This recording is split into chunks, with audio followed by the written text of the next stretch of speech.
Bueno, buenas tardes a todos. Bien, como ha dicho Jorge, en este ciclo de charlas dedicadas a los idiomas que se imparten en la escuela, pues hoy le toca a japonés, y entonces tanto Natalia, mi compañera, como yo, pues os invitamos a que nos acompañéis a dar un pequeño viaje por la lengua japonesa. Y no solamente por la lengua japonesa, sino también nos vamos a adentrar un poquito en la cultura, porque entendemos que no se puede dar la una sin la otra. Es decir, no entendemos la lengua sin su cultura o el pensamiento colectivo de los que hablan y del lenguaje que utilizan. El japonés es hablado por 128 millones de hablantes, donde, evidentemente, la mayoría se encuentra 127 de habitantes en Japón, y el resto pues está distribuido en comunidades de emigrantes, donde las más numerosas están en Perú y en Brasil, y también en la antigua colonia en Palau. Bien, digamos que esos son los hablantes nativos, bien, o segunda lengua. Pero, ¿qué tal los alumnos que se adentran en el idioma japonés o que van a por la conquista del japonés? Bien, pues el número de estudiantes en los últimos 10 años se ha visto incrementado casi en un 60%, con lo cual está bastante bien. La Escuela de Málaga fue pionera en ofertar el idioma japonés, pero ahí ya le han seguido otras instituciones, tanto privadas como públicas, y hoy en día, por ejemplo, aquí en Andalucía, pues todos los centros de lenguas modernas de las universidades imparten el japonés, y hay un grado de estudio asiáticos donde la especialidad es japonés en Sevilla, y además se cuenta con un máster también de estudios asiáticos cuya especialidad es también el japonés en la Universidad de Granada. Bien, dicho esto, ¿qué es lo que motiva a los estudiantes a adentrarse en este idioma en apariencia tan complejo y tan distante al nuestro? Bueno, pues en primer y al mismo tiempo tan llamativo, digamos, a los ojos occidentales.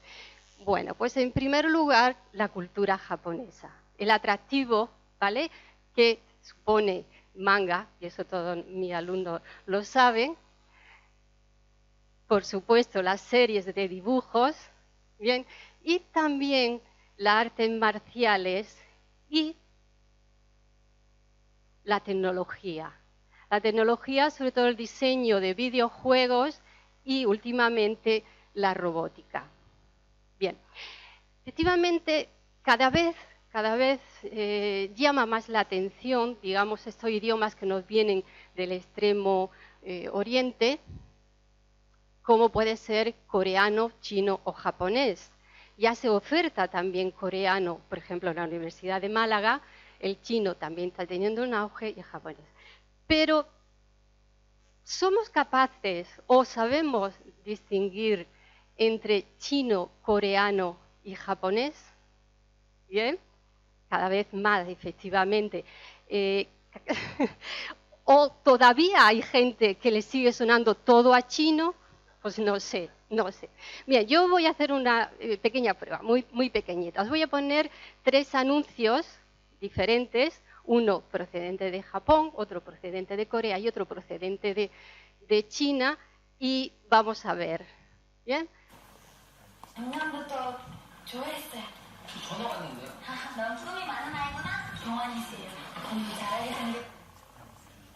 ¿Qué hemos escuchado? Coreano.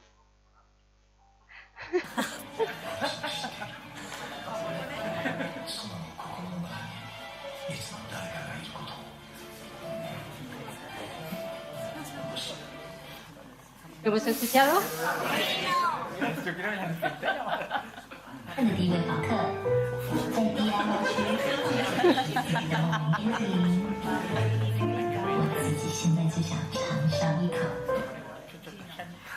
Bien, efectivamente. Esto lo hicimos con varios alumnos de esta escuela de idiomas, de otros idiomas como ser italiano, francés, inglés. Hicimos una mini encuesta, ¿bien?, donde pusimos 3 audiciones. Las audiciones no tenían soporte de imagen, no era vídeo como esta, y en la primera audición era chino, ¿bien? Bueno, pues el 61, los estudiantes fueron 162 estudiantes. El 61,1% pues dijo que lo que escuchaba era chino. La segunda audición pertenecía a japonés, se dais cuenta, el 64,8% dijo que lo que estaba escuchando era japonés. Vamos a tener que empezar a decir que todo nos suena a japonés, ¿eh? Bien, y el tercero era coreano y un 52, un poquito más bajo, 52,5% dijo que aquello era coreano. Vamos a ver en total. Bueno, pues el 45,7% dijo, y digamos, que lo que escuchaba era chino y era chino, lo que escuchaba era coreano y lo que escuchaba japonés era efectivamente japonés, con lo cual casi el 50%, está muy bien, ¿vale?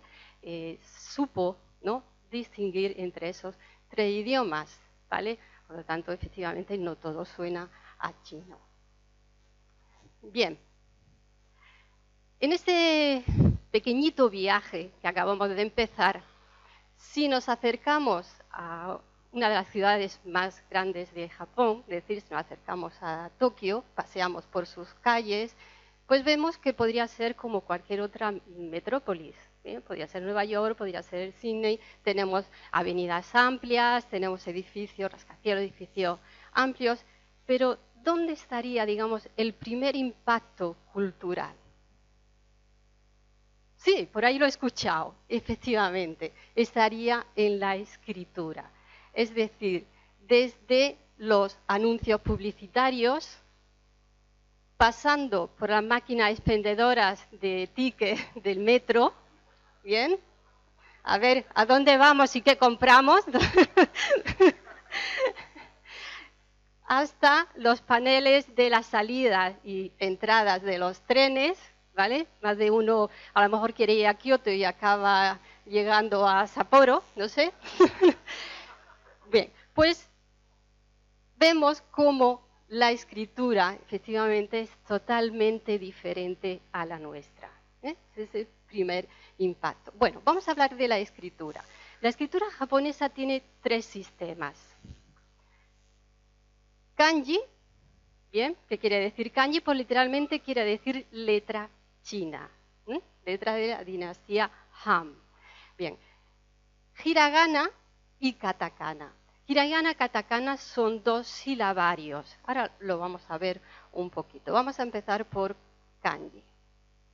Bien, el origen de los caracteres de kanji, evidentemente todos lo sabemos, es China. Y fueron introducidos en Japón a través de los monjes, primero coreanos y luego chinos, pues a partir o entre el siglo V y el siglo VI después de Cristo. En un principio, digamos, los chinos cuando idearon este sistema de escritura, bueno, pues lo que hicieron fue dibujos del concepto en el que querían representar. Bien, entonces eran simples, pero luego se fueron complicando efectivamente y a veces vemos los caracteres y decimos esto no se parece en nada a lo que estamos pensando. Bien, por ejemplo, en este vídeo pues tenemos el correr de un río como navega, y ese fluir pues nos da, digamos, el carácter de río, kawa. Y digamos, la forma que hace el agua al bajar por el río, pues nos da el carácter de agua, miso. Bien, evidentemente esto sí se puede parecer un poco, pero como ya he dicho antes, no del todo. Bien, no se ponen de acuerdo de cuántos kanji hay en total, unos dicen 7.000, 10.000, bien, Pero el gobierno japonés lo que sí ha hecho es institucionalizarlos. ¿Eso qué quiere decir? Pues que ha hecho una lista de los kanjis de uso cotidiano. ¿Bien? Los kanjis que se usan, los kanjis que se van a utilizar en periódicos, en revistas y demás. Son 2.136. Y luego un kanji de uso para nombres. Bien, que son 200 para nombres propios. Con lo cual tenemos un total de 2.420. Y estos son los que, digamos, se estudian a lo largo.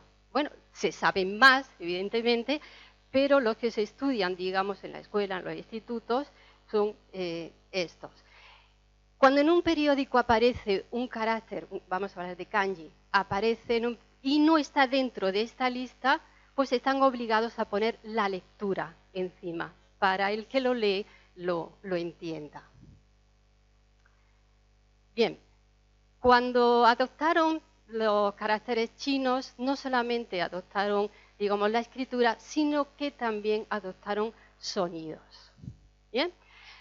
Más de un alumno de los que están aquí, pues ha pensado más de una vez, ¿y por qué no adoptaron nuestra caligrafía?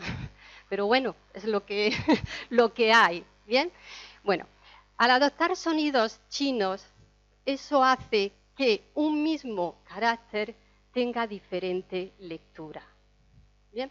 Si nos fijamos en este kanji, que significa este, como punto cardinal, el este, ¿bien? Vemos que tiene dos lecturas. Una lectura se le ha llamado la lectura japonesa y la otra lectura china. ¿Bien? Una es kun yomi, en este caso se lee como higashi, este kanji, y la otra es la lectura on yomi, que es la lectura llamada china, que se lee como to. Bien, normalmente cuando el kanji aparece solo, tenemos la lectura, digamos, japonesa. Entonces este kanji, cuando lo digamos simplemente el este, ¿vale? Pues diremos higashi. Y cuando aparezca con otro para formar otra palabra, ¿vale? Utilizaremos, digamos, este sonido. Seguimos con este carácter, ¿bien? Este carácter significa metrópoli o capital.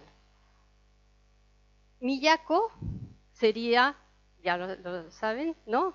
Sería la lectura japonesa, efectivamente, y Kyo sería la lectura japonesa, china, perdón. Entonces, si os pongo esta palabra, van juntos, ¿cómo lo leeríamos? Kyoto. Muy bien. Efectivamente. Bien. Luego pasamos al sistema silábico hiragana. Bien, el sistema silábico hiragana viene, digamos, de kanji también, ¿vale? Fue una transformación de caracteres.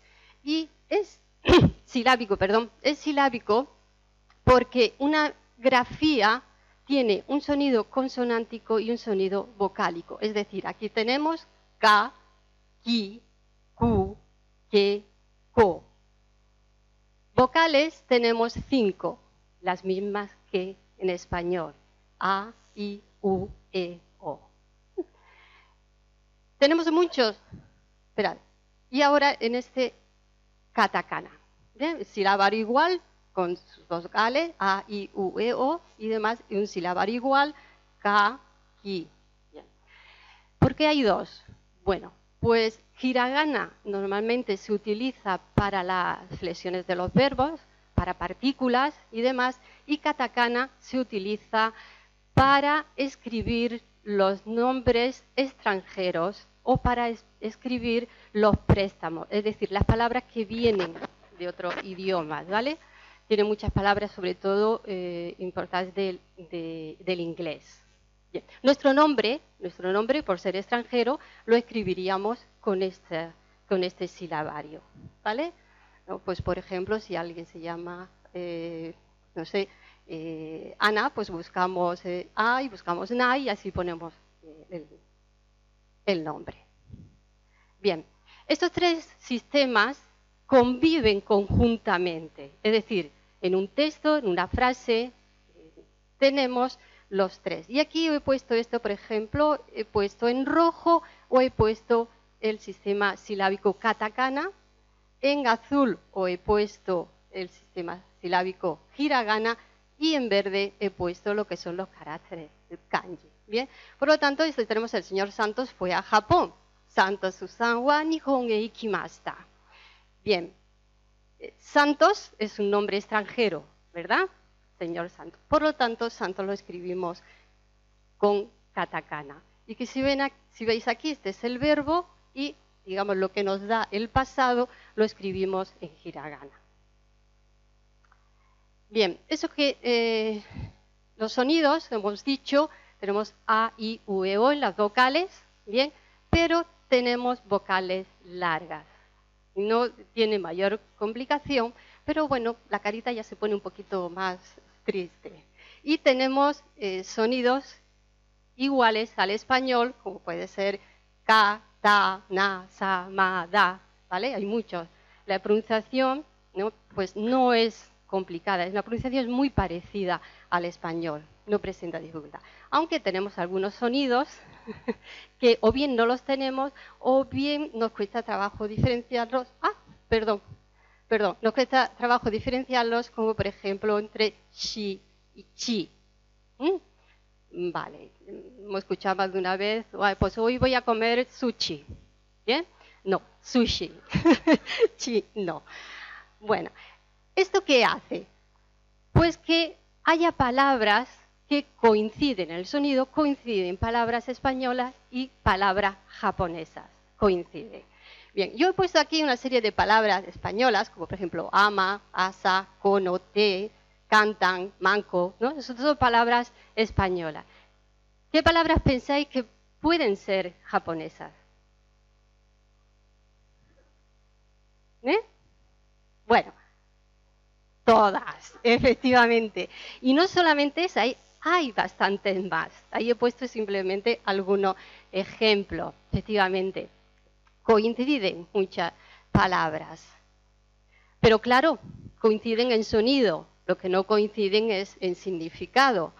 Por lo tanto, con ese sonido casa, los españoles vamos a ver dónde vivimos, ¿vale? La vivienda. Pero un japonés va a ver un paraguas. ¿Bien? Si cogemos el sonido T, nosotros veremos efectivamente una infusión. Pero los japoneses, cuando escuchen T, van a pensar en una mano. Efectivamente. Tango, por ejemplo, nosotros pensamos en un baile, pero los japoneses piensan en vocablo. Tango significa palabra o vocablo. Y así, pues, muchos más, ¿vale? Y aquí me voy a permitir, porque si no luego mi alumno me van a decir, ¿por qué no lo has dicho? Hay como algo anecdótico, pues parecido, ese sonido iguales. Bueno, pues si vais a Japón o vais con amigos japoneses aquí, no tenéis por qué ir a Japón, y vais a brindar, bien, si brindáis en japonés, muy bien. Si vais a brindar, pues, en japonés, ¿cómo brindamos? Kanpai, ¿bien? Kanpai, bien. Pero si alguno dice, oye, ¿y cómo brindáis los españoles? Bueno, si decimos salud, bien. Es lo que aconsejo, ¿vale? Pero a veces pues decimos chin chin y se van a quedar así con una cara. Un poco, alguno se va a reír, otro va a poner cara de póker y claro, y tú vas a decir, ¿y eso y por qué? Bueno, chin chin en japonés representa, significa, digamos, lo voy a decir así un poco, ¿Qué significa, Luis? Muy bien. Efectivamente, efectivamente. Por lo tanto, esas cosas está bien, digamos, un poco saberlo. Y hay algunas palabras también por ahí que en japonés, cuando nosotros la escuchamos en japonés, más de un alumno nuestro se ríe, ¿verdad? Como por ejemplo mariposa. ¿Verdad? Muy bien. ¿Cómo se dice mariposa? Muy bien. Bueno, y pasamos. ¿Qué tal la gramática? Bueno, No le hagamos caso a Novita, ¿vale? La gramática no es para tirarse de los pelos, ¿eh? Novita nunca le gustó estudiar. La gramática no tiene mayor dificultad. ¿Bien? Vamos a ver primero la flexión. El japonés tiene una simple flexión verbal. Si la comparamos con el español, vemos que nada más que en indicativo, pues tenemos 7 formas. Tenemos presente, futuro simple, futuro compuesto, etcétera. Y dentro de esas formas, pues tenemos persona y tenemos número. Por lo tanto, pues en presente, le he dado. En presente, bueno, pues tenemos escribo, escribes, escribe, escribimos. ¿Ves? Tiene 6, ¿verdad? Bien, ¿qué pasa en japonés? Pues que tenemos solamente 2 formas, tanto afirmativo, negativo, para mostrar el presente y futuro, y 2 formas, ¿vale?, de afirmativo y negativo para el pasado. Por lo tanto, si hacemos cuentas, tendríamos 42 de español frente a 4 de japonés. Simplifica la cosa, ¿verdad? Bien, la lengua japonesa es una lengua, está dentro de las lenguas aglutinantes. ¿Esto qué quiere decir? Bueno, pues que a una raíz, que normalmente suele ser monosilábica, le vamos añadiendo sufijos, le vamos añadiendo cositas para decir lo que queremos. Aquí tenemos el verbo kaku, escribir. Bien, pues si os dais cuenta, digamos, a esta raíz le vamos añadiendo, en este caso, hiragana, y tenemos, pues, por ejemplo, kakitai, quiere decir querer escribir. Como no tenemos persona y no tenemos número, pues todo va a ser yo quiero escribir, tú quieres, y demás. Kakeru es saber o poder escribir, y, por ejemplo, kakeba es el acondicional. Y por supuesto, con kakeba decimos si yo escribo, si tú escribes, si él escribe y demás. Y así, efectivamente, podemos formar, por ejemplo, lo que es la prohibición, ¿vale? Kaite wa komaru, no se debe, no se puede escribir. Podemos hacer la obligación, kakanekereba naranai, tener que escribir, y el permiso como kaite mo ides, y así sucesivamente. ¿Bien? No os voy a... ¿Qué pasa con la oración? Bueno, pues la frase en japonés es sujeto, objeto, verbo. En español es sujeto, verbo, objeto. ¿Bien? En japonés el verbo siempre va a ir al final, tanto si es una oración simple como si es una oración compuesta. Es decir, la oración compuesta, el verbo de la principal va a ir siempre al final. Por lo tanto, hasta que no llegamos al final, no sabemos qué es lo qué acción es y qué es lo que quiere decir. He puesto esa frase: compro la fruta en una tienda cerca de mi casa. ¿Os dais cuenta? Lo he puesto con colores, los mismos colores, es decir, aquí está el verbo y el mismo color está el verbo aquí. Bien, y abajo os he puesto el orden, digamos, en el que está escrito en japonés. Mi casa es esto, ¿vale? Cerca de sería aquí y demás. Voy a hacer un ejercicio. Vamos a leerla de atrás hacia adelante. Léela. Cerca de mi casa. ¿Bien? Es como ir hacia atrás, efectivamente. A la hora de traducir, yo muchas veces le digo a mi alumno, porque ellos intentan traducir tal como viene. No, vamos a irnos al final. Venga, vamos a irnos al final y ya sabemos el verbo principal. Bien, al principio os dije que una lengua no se puede entender sin su cultura y no se puede entender sin el pensamiento colectivo del que la habla. Y eso pasa con todas las lenguas, pero yo diría que en japonés bastante más. Por lo tanto, vamos a ver ahora, digamos, solo unas pinceladas sobre el código social japonés. Porque el código social japonés está muy relacionado con el lenguaje. código social japonés se sustenta en 4 conceptos o 4 pilares. Da, tate, shakai, rei, uchi, soto y wa. ¿Qué quiere decir tate shakai?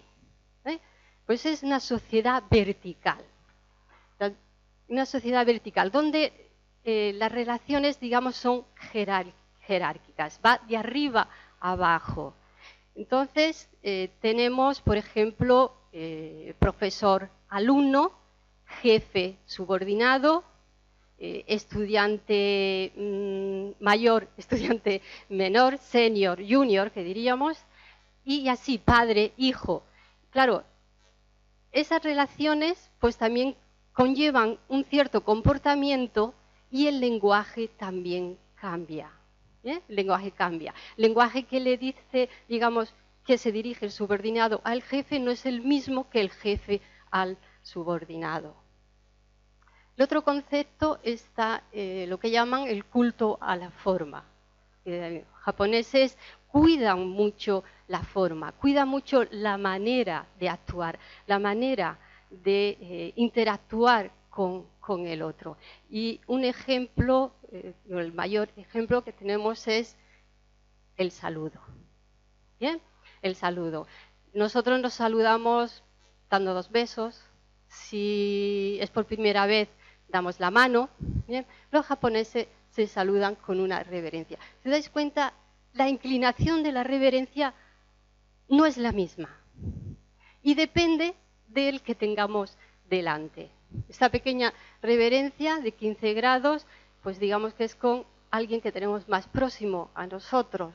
30 grados ya es más desconocido y los 45 grados pues normalmente se utiliza en ceremonias o sitios. Por ejemplo, esta sería la reverencia que le haríamos al emperador. Bien, y también, si os fijáis, no es la posición de las manos, no es la misma para el hombre que la mujer, porque también hay distinción, efectivamente, entre el hombre y mujer. ¿Bien? Eso también se va a reflejar en el idioma. Bien, ya digamos el extremo más mayor, digamos, de reverencia es la que se hace en el suelo.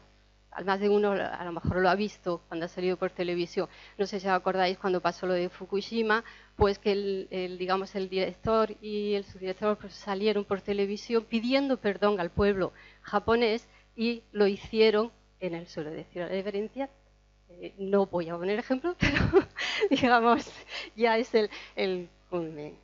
Bien. Uchi-soto. Es la dualidad dentro-fuera, lo público y lo privado. Uchi significa dentro, soto significa fuera. ¿Esto qué quiere decir? Bien, pues que los japoneses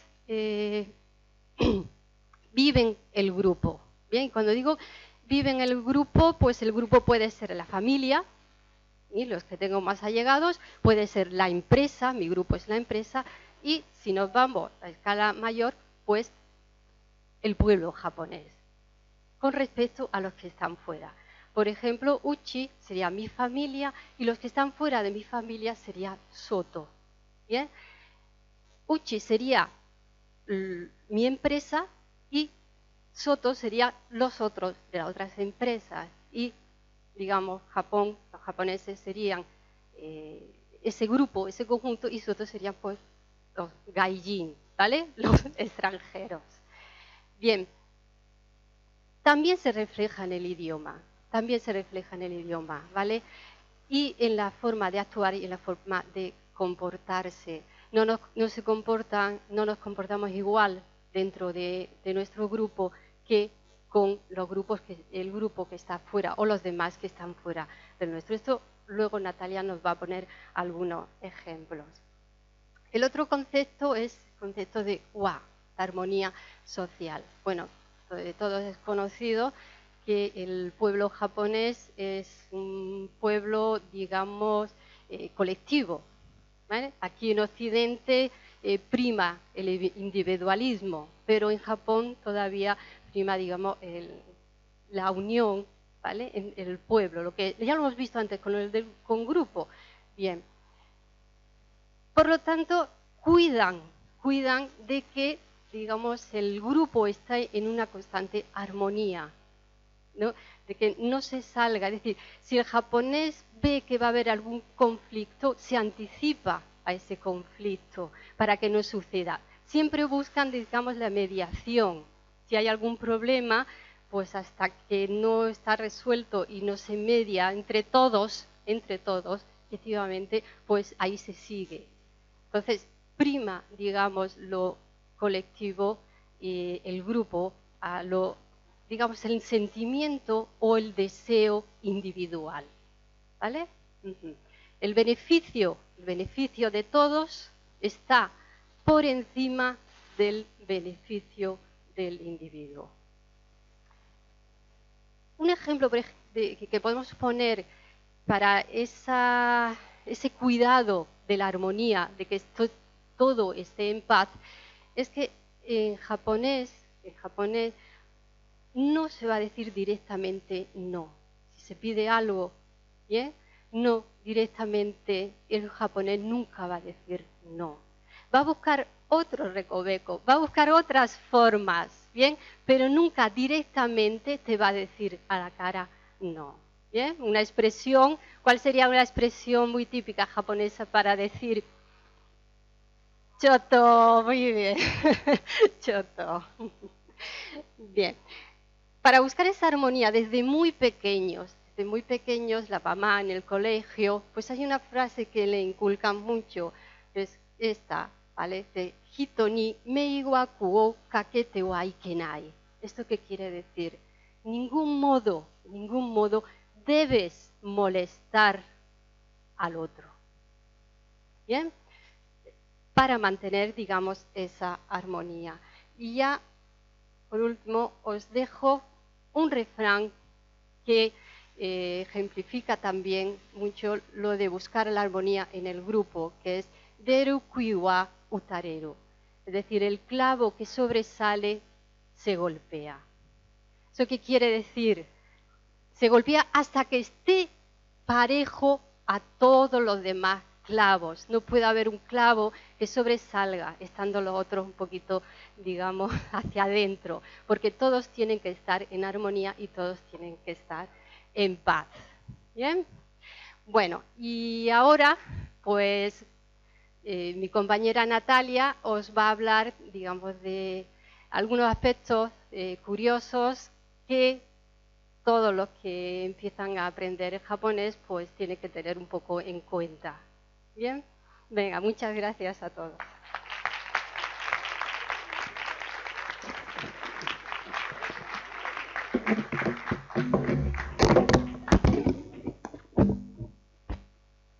Muy bien. Buenas tardes. Y vamos a seguir. Vamos a comentar un poquito aquellos aspectos que a nosotras nos han parecido importantes a la hora de empezar a estudiar japonés. Vamos a empezar un poco por el aspecto fonológico.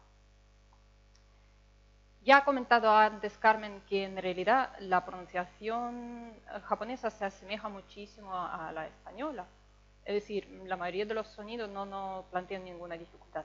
Eso sí, tenemos algunos, poquitos, sonidos confusos, sobre todo estos.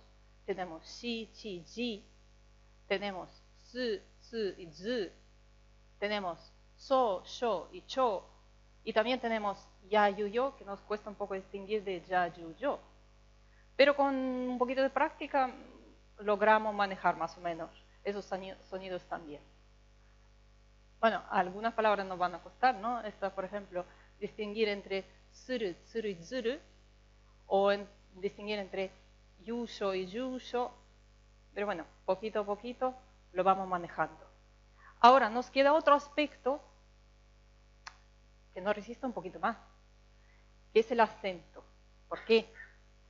Porque acento en español lo tenemos muy fuerte, lo tenemos muy específico.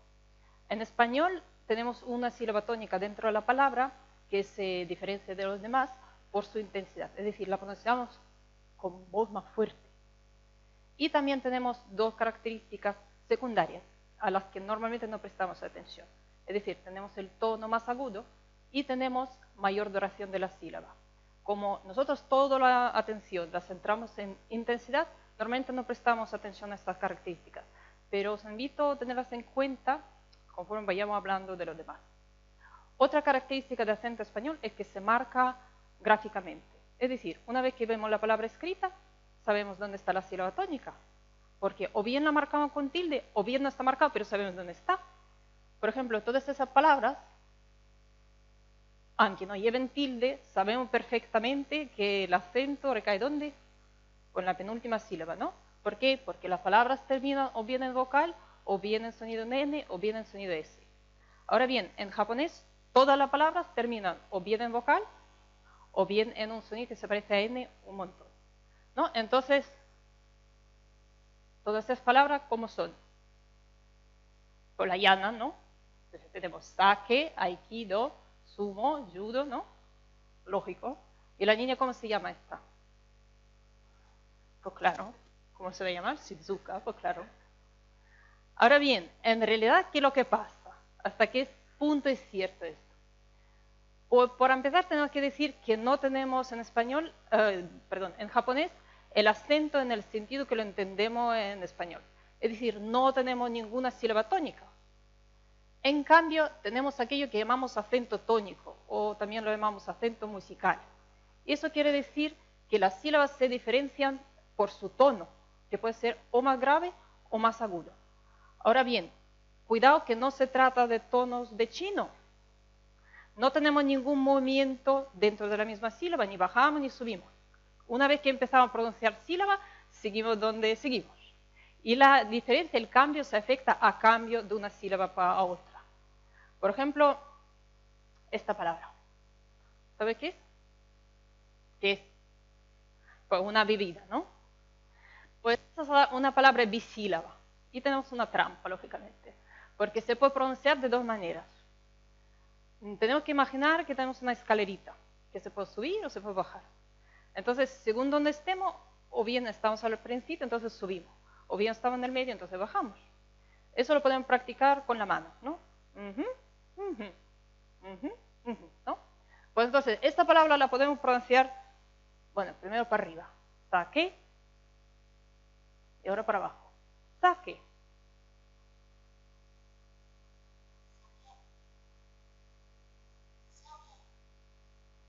Vale, ¿cuál pensáis que es la correcta?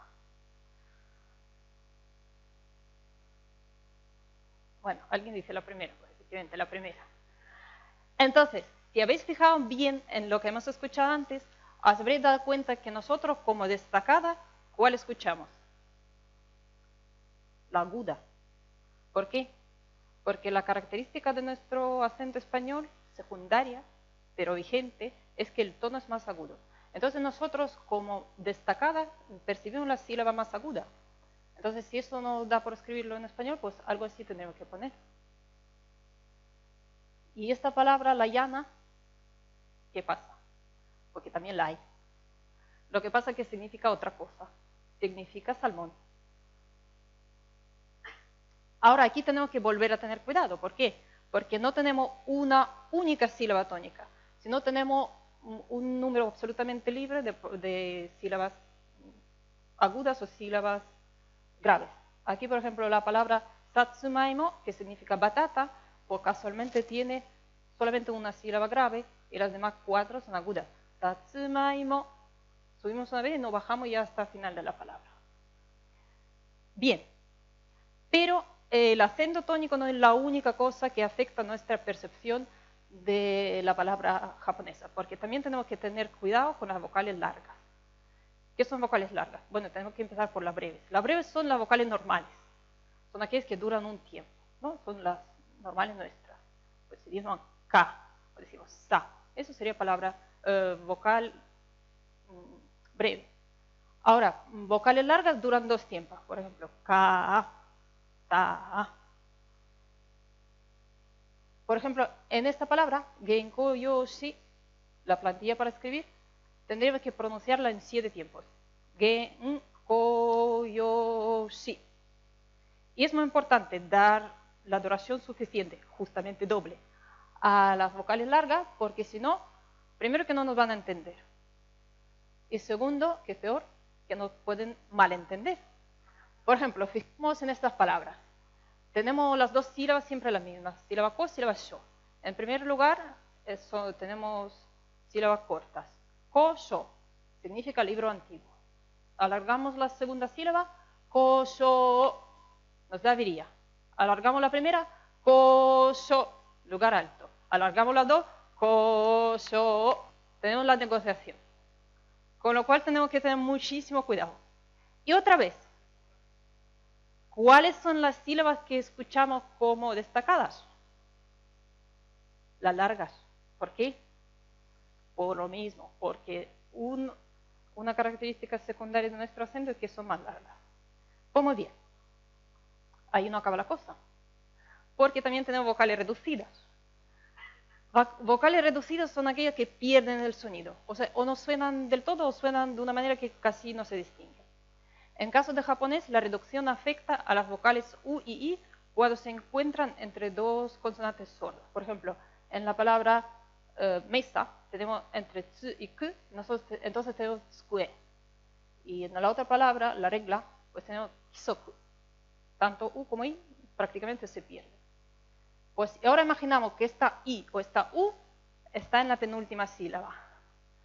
¿Quién ha leído Impitsu? ¿Ha leído alguien Impitsu? Bueno, ¿cómo se debería leer esto? Emptsu, muy bien. Y ya no tenemos tsuki, sino tenemos tsuki y tenemos ksa, muy bien. Y ahora enseguida vemos como esas palabras que parecen tan parecidas, pues dejan de ser parecidas. A ver, ¿qué es lo que tenemos aquí? Hito, chika, muy bien. ¿Y el niño este cómo se llama? Otra vez, volvemos al niño. Shinosuke, muy bien. Ahí estamos. Pues bien, vamos a retomar aquellas palabras por las que hemos empezado. ¿No? He marcado en rojo las sílabas agudas. Y las que tenéis dos vocales, esas son las vocales largas, ¿no? A ver ahora si la leemos igual, o no, como antes. A ver, ahora tenemos...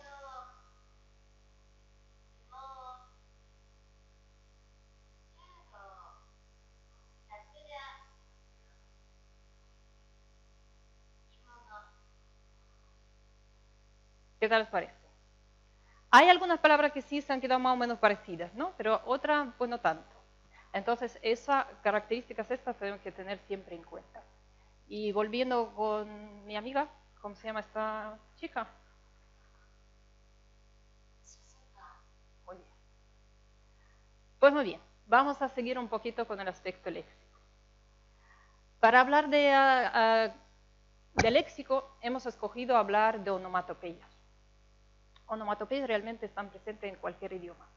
Son aquellas palabras que representan, por el medio del lenguaje humano, aquellos sonidos que al lenguaje humano realmente no pertenecen, ¿no? Por ejemplo, si queremos representar el cacarreo de un gallo, pues ¿qué decimos? Porque gallo dice kikiriki, ¿no? Lo cual no quiere decir que el gallo haga kikiriki, porque el gallo lo que hace es esto. Y la prueba que nuestro kikiriki no tiene realmente mucho que ver con lo que dice el gallo es que en otros idiomas el gallo pues dice otra cosa. En japonés en concreto dice kokekoko. Pues bien, entonces si decimos que hay onomatopeyas en todos los idiomas, ¿por qué hablamos ahora mismo de eso? Pues en primer lugar, por la cantidad que tenemos. Porque si diferentes autores mencionan entre 1.500, 2.000 vocablos recogidos en los diccionarios generales, si nos fijamos en este diccionario específico, ahí tenemos las cifras, 4.500 entradas. Entenderéis que por muy precisos que seamos no sabemos 4.500 voces de animales. Eso nos lleva a la segunda característica, que las onomatopeyas en japonés son muy variadas. Aparte de giseigo, que son aquellas que nosotros más o menos imaginamos, que son palabras que representan voces de animales, también contamos con gyongo, que son palabras que representan otro tipo de sonidos que no son voces de animales. Pero lo que es más interesante, tenemos también gitaigo. Son aquellas palabras que representan los sonidos que no se producen. Por ejemplo, ¿cómo flota una nube por el cielo? Fuga, fuga. ¿Y cómo es la tela muy suave, muy suave, muy suave? Pues es tsuru tsuru. Eso quiere decir que Gitaigo pueden representar tanto fenómenos de naturaleza como características de movimiento, aspectos físicos de las cosas, estados de ánimo de seres humanos, los colores, las texturas y un montón de cosas más, ¿no? Vamos a ver cómo funcionan, por ejemplo, aquellas onomatopeyas que van referidos al tipo de sueño. Aquí tenemos una decena de ellos. Tenemos la mitad que va con el verbo neru, que significa dormir, y otros tantos que van con el verbo suru, que significa hacer. Y vemos que no es lo mismo gororito neru que gugu neru, son cosas distintas. Y también no es lo mismo kokurito suru que toroto suru, otra vez son unas cosas distintas. La naturaleza de Gitaigo, de ese tipo de onomatopeyas, repercute en que no vayan relacionadas con ningún sonido real, porque es que no hay ningún sonido realmente que se produzca. Y entonces, a diferencia de aquellas que van referidas a voces animales, que por mucho que Kiriki se diferencia del sonido del gallo, pero podemos buscar allí cierto parecer. Pues ese tipo de onomatopeyas no pueden tener ningún parecer con ninguna cosa, puesto que no hay sonido detrás. Entonces eso hace que muchos de ellos se parecen mucho por el sonido, significando cosas totalmente diferentes. Aquí tenemos unas pocas. ¿Se parecen? Bastante. Se parecen bastante. Entonces resulta que pacu pacu es una forma de comer muy voraz. Poco poco nos da la imagen de un movimiento muy lento, andar muy lento. Pucu pucu son los mofletes regordetes de un bebé. Puka puka es la forma de fumar echando mucho humo.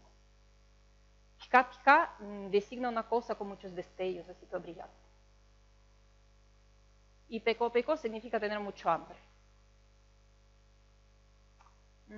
Eso puede causar cierto desconcierto, ¿no? Vamos a ponerlo así. Entonces, lo primero que pensamos, ¿y por qué no lo apartamos y lo dejamos de lado? ¿No? Todo esto. Pues primero porque si lo dejamos de lado, nuestro hablar va a ser mucho más soso, ¿no? No es lo mismo decir, apareció de pronto. Bueno, se entiende. Decir, tiene muchísimo más color, algo dicho con onomatopeya que sin ella. Pero además, su uso es tremendamente amplio. Lo encontramos, o sea que, por ejemplo, nosotros no podemos imaginar mucho que nuestro jefe nos eche una bronca con onomatopeyas. Pues en japonés sí se puede hacer. Entonces, aparecen en todo tipo de discurso, tanto hablado como escrito. Aquí en escrito lo encontramos en el manga, por ejemplo, amantes del manga. Aquí habéis visto alguna cosita así seguro. Porque además como queda incrustado en el dibujo, luego no se puede quitar y cuando traducen manga se queda ahí una onomatopeya pegada, ¿verdad? Lo habéis visto alguna vez. Pero aquí lo tenemos también en una novela, pues también dos seguidas tenemos ahí. Lo vemos también en un periódico, ¿cómo no? Y claro, en la revista que lee Doraemon también. No podía faltar. Y nos queda por comentar el aspecto sociolingüístico.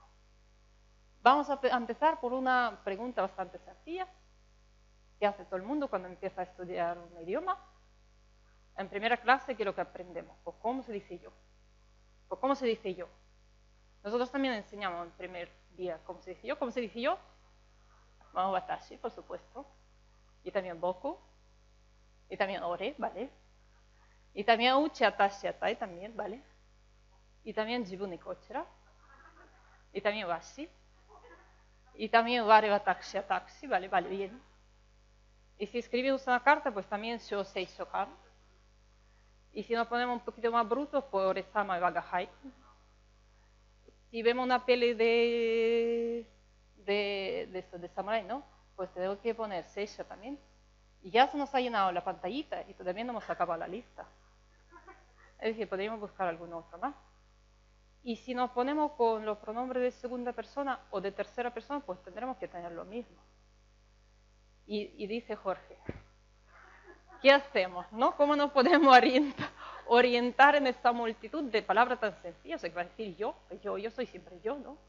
Pues no, yo no soy siempre yo. ¿De qué depende eso? Pues en primer lugar depende de si soy hombre o mujer. Eso para empezar. Depende también de con quién estoy hablando, de su edad, de su estatus, de su nivel de cercanía, de su parentesco, etcétera, etcétera, etcétera, etcétera. Depende también de quién estoy hablando, con todas las consecuencias. Depende en qué contexto me encuentro. Es decir, estoy en casa, estoy en un lugar de trabajo, estoy en la calle, etcétera. Depende de qué medio utilizo. Estoy hablando en persona, estoy llamando por teléfono, estoy escribiendo en carta, utilizo el lenguaje distinto. Y solo por último, depende de qué imagen quiero proyectar sobre los demás. ¿No? Pues bien, ¿okay? No voy a hablar. ¿Eso qué quiere decir? Yo tengo que estar siempre consciente de mi lugar en la jerarquía. Tengo que saber siempre dónde está. Y además no es un lugar fijo, sino que depende de las circunstancias, con lo cual va cambiando. Y eso afecta no solamente al pronombre personal, sino afecta también al sustantivo, afecta al adjetivo, afecta a las partículas finales, pero sobre todo afecta al verbo. ¿Ya? Ole, joven. Vamos a ver cómo funciona.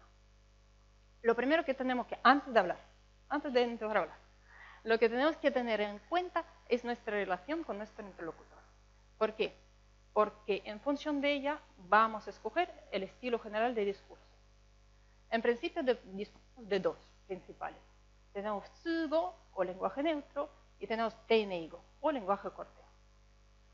Tsugo vamos a utilizar cuando dirigimos a los menores o los inferiores jerárquicamente, o bien cuando hablamos con los iguales pero en la situación informal, o bien cuando redactamos un texto que no tiene un destinatario concreto, por ejemplo un artículo, que lo va a leer cualquiera.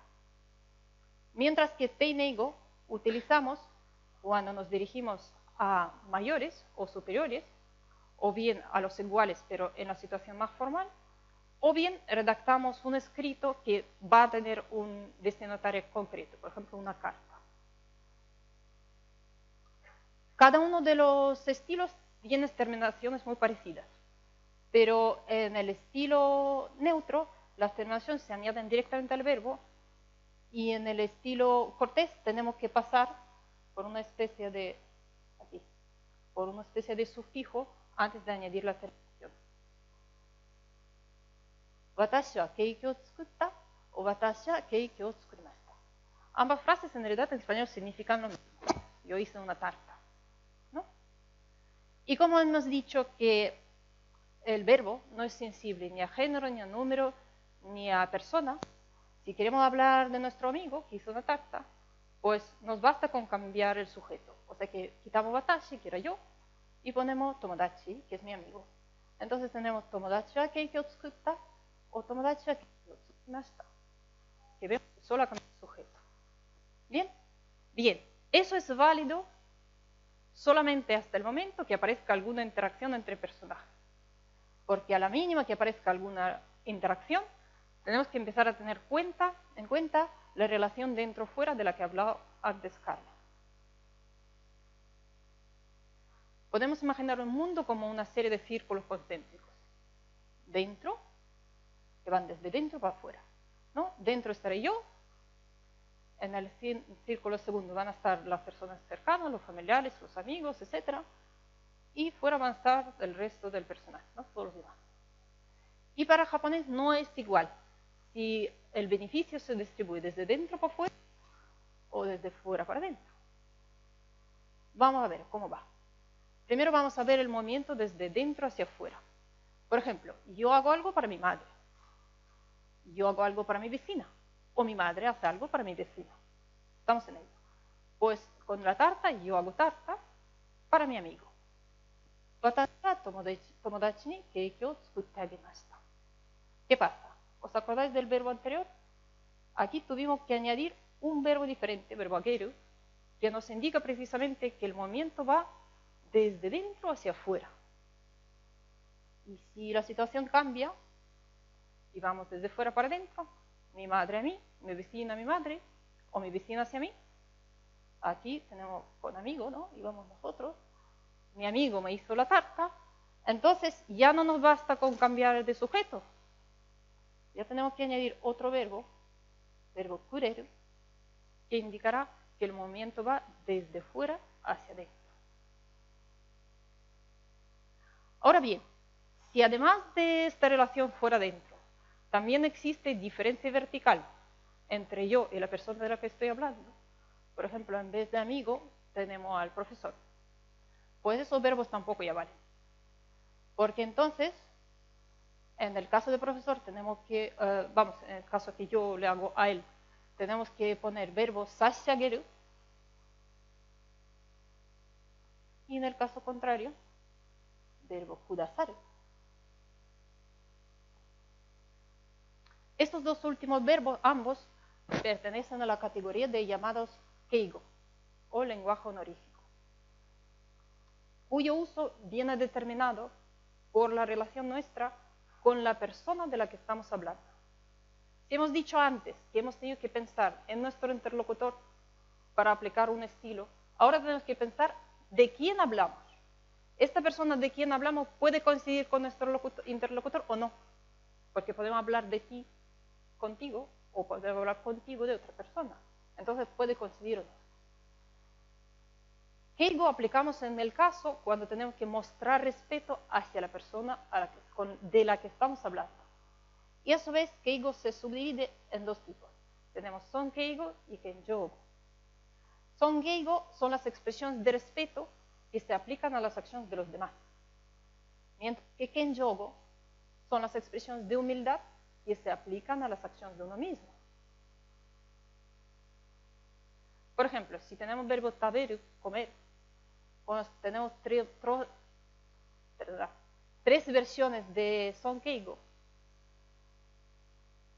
y otras tres de kenjougo. Si seguimos con nuestro ejemplo del verbo tsukuru, pues en el caso de profesor tendríamos que decir que sensei wa keiki o otsukuri ni narimashita. Y en caso de que lo haya hecho yo, va a ser keiki o otsukuri shimashita.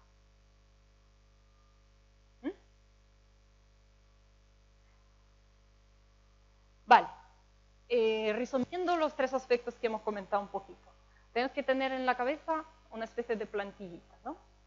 Que tenemos que considerar siempre que hablemos, siempre que nos funcione el puntero. Dimensión vertical, en primer lugar, que la tenemos que observar. Así, la persona con quien hablamos...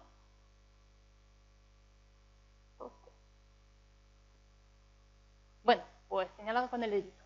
Así a la persona con quien hablamos y así la persona de quien hablamos. Ahí estamos. Y así la persona de quien estamos hablando, ¿no?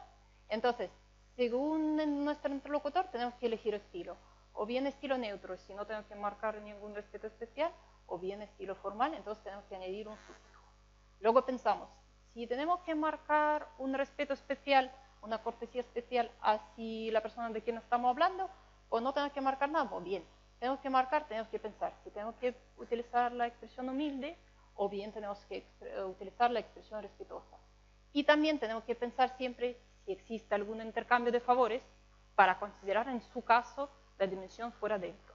Ahora, cuando hablamos de intercambio de favores, favores se entienden de una manera muy amplia. Por ejemplo, si mi madre me ha regañado, ¿es un favor?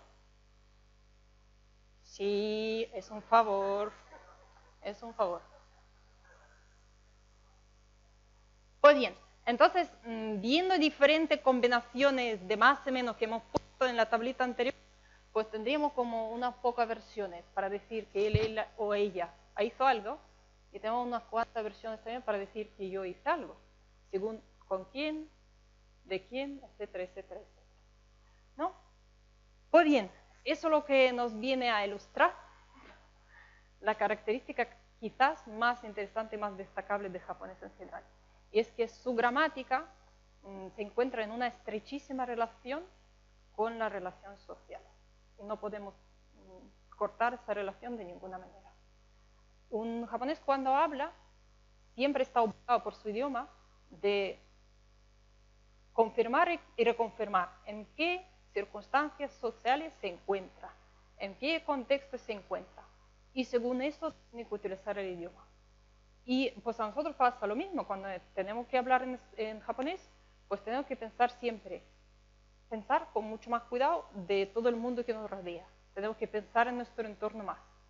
Y eso, en mi opinión, implica que muchas veces tenemos que agradecer un poquito más a aquello que hay que agradecer y tenemos que respetar un poquito más a aquello que hay que respetar, ¿no?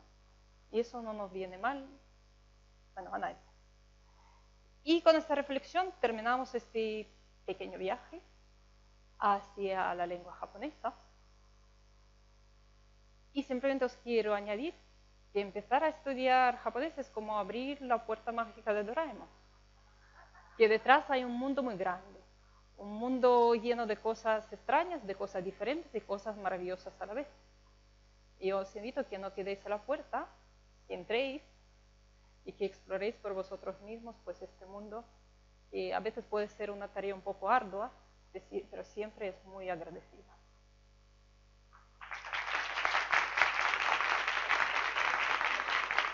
Muchas gracias.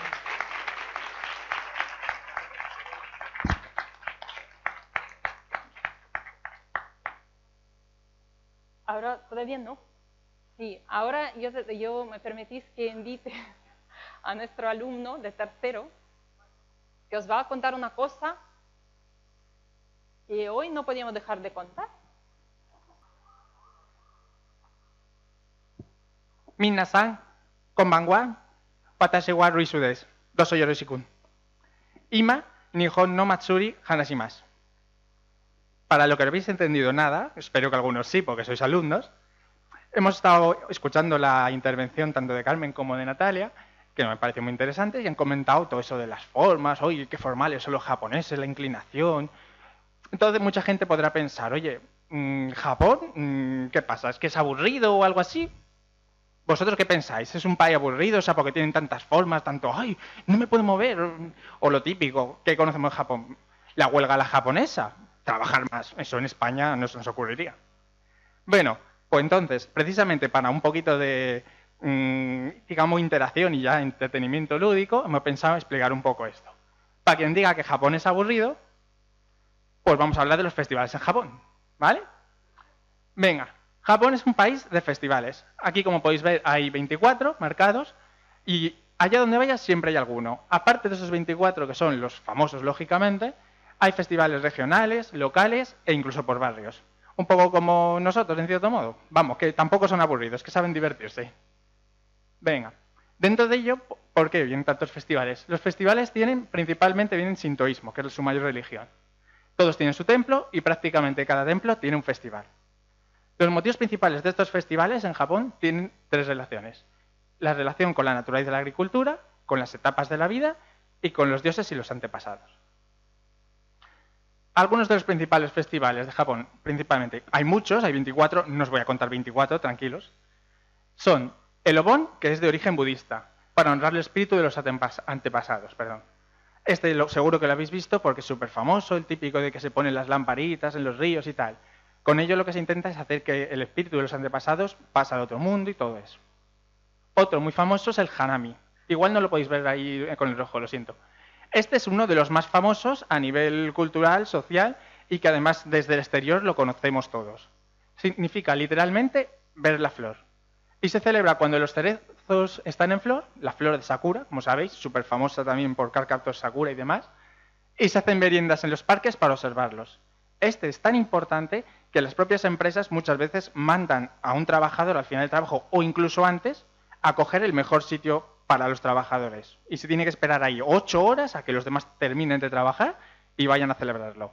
Esto es fundamental. Los que ya conocemos un poco cultura japonesa o hemos visto manga y anime sabemos que esto es el no va más y que a los extranjeros nos encantaría participar. A todo esto viene también este otro, el Shichi-Go-San. Como podéis ver, ahí están los 3 kanjis, Shichi-Go-San, y significa un rito de paso donde se celebra el crecimiento y la salud de los niños de 3, 5 y 7 años, como significa cada kanji. Para los japoneses esos números son de buen augurio, del mismo modo que nosotros tenemos también otros y también tenemos de mala suerte. Los de mala suerte no se van a nombrar. Bueno, principalmente se van haciendo la niña de 3 años, ahí tienes al de 5 y al de 7. El japonés piensa, como ha explicado muy bien Carmen, en sí mismo como parte de una comunidad y los festivales sirven para unir los lazos de la comunidad. Eso es fundamental. Se busca la relación con el wa y con todos los elementos, los humanos, la naturaleza y los dioses.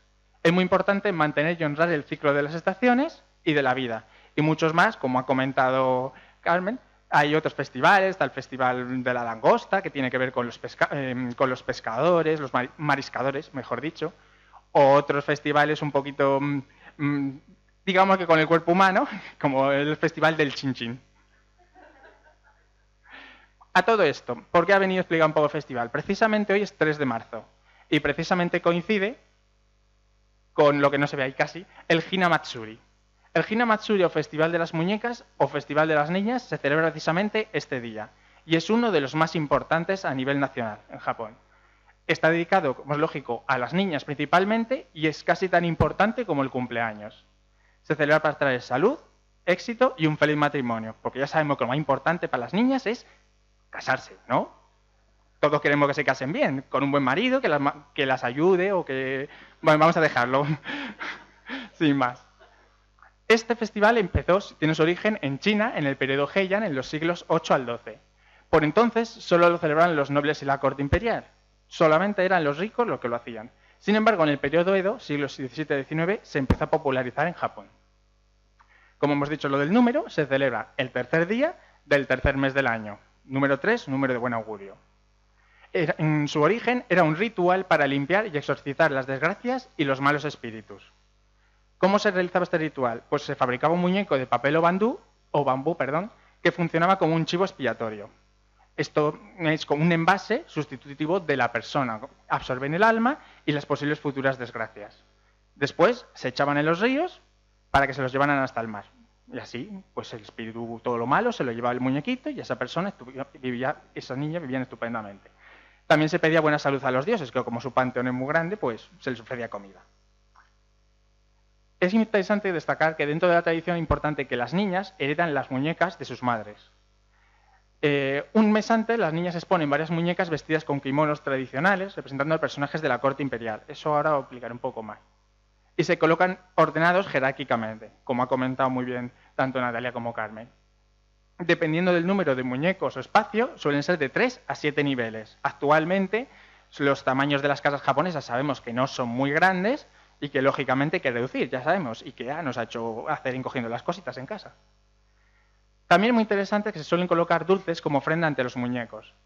Y se adorna también con flores del melocotonero porque coincide con el festival, con el mes de la floración del melocotonero. Por eso se le llama Momo no Seku, también ese festival.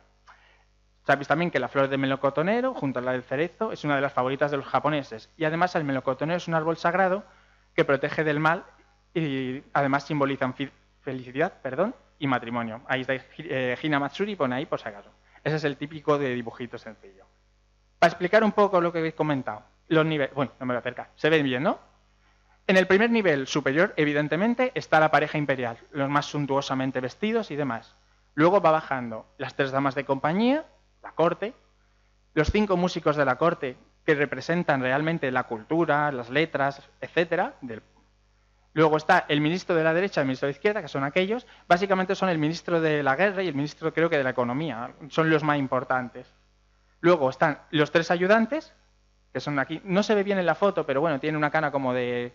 También en algunos sitios dicen que son el que llora, el que alegre y el que tiene la cara normal. Y representan al pueblo. Y luego, muy interesante es, cuando se termina la jerarquía social, indicar elementos usados dentro de la residencia, que son en el 4.º nivel. Y finalmente elementos usados fuera de palacio, que son mucho menos suntuosos y que eso se supone que lo encontrabas en una casa japonesa sin más. ¿Vale?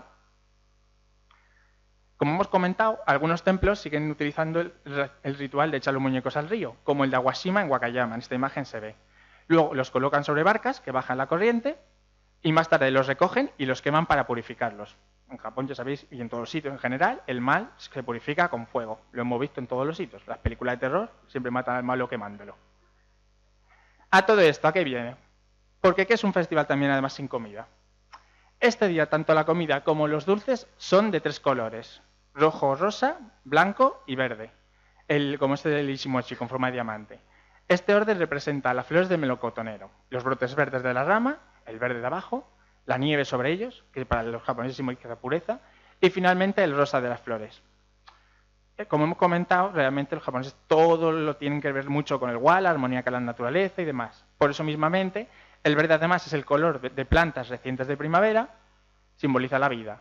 El rojo-rosa, color del corazón, que simboliza la salud, y el blanco, que es el color de la nieve, como he comentado, la pureza. Vale. Muy bien. Todo esto que viene después de las preguntas que si podéis hacer alguna a las profesoras y tal y cual, pueden ser muy interesantes.